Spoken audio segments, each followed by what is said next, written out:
वो मेरी तरफ से गुड मॉर्निंग। जैसे सभी ने कहा और हर किसी ने जो हर पहलू पर नज़र रखी है, लेकिन एक चीज़ जो मैं कहना चाहूँगा, क्योंकि समय कम है, मैं अपनी बात सिर्फ 1 मिनट के अंदर ख़त्म करूँगा। और सिर्फ एक चीज़ जिसमें हर किसी को गौर देने की ज़रूरत है, उमर साहब और उनकी हुकूमत के जितने भी MLAs हैं, उन सब ने ये जरूर कहा है कि जो मेराज मलिक साहब के ऊपर PSA लगा वो गलत है। हम उसकी निंदा करते हैं।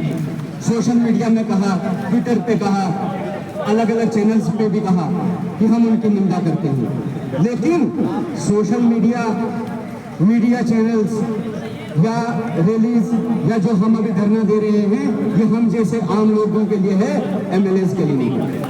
MLAs के लिए एक प्रॉपर प्लेटफॉर्म है और वो असेंबली है।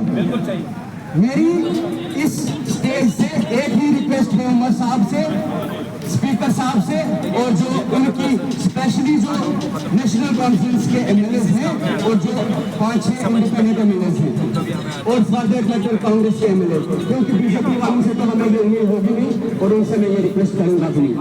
लेकिन जो NC इंडिपेंडेंट और कांग्रेस और PDP के MLAs हैं, जो ये चाहते हैं और जिन्होंने ये कहा भी है कि मेराज मलिक साहब के ऊपर जो PSA लगा है वो गलत है, उनसे ये रिक्वेस्ट है कि एक स्पेशल सेशन का ऐलान करवाएं।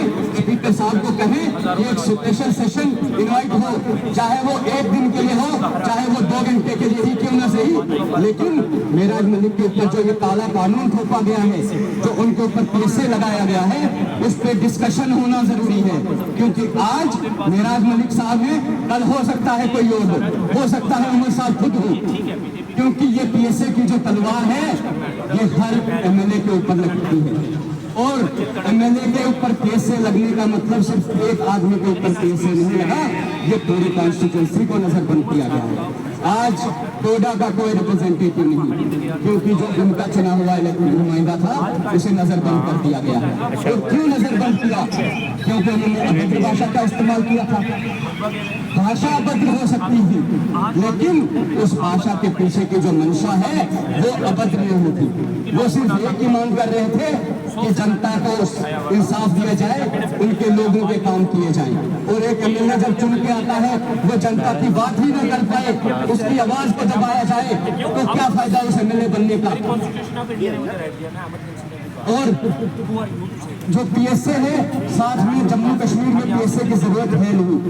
UAPA है, अफसपा है, कितने सारे कानून हैं जो अपना काम कर रहे हैं। PSA की क्या जरूरत पड़ी?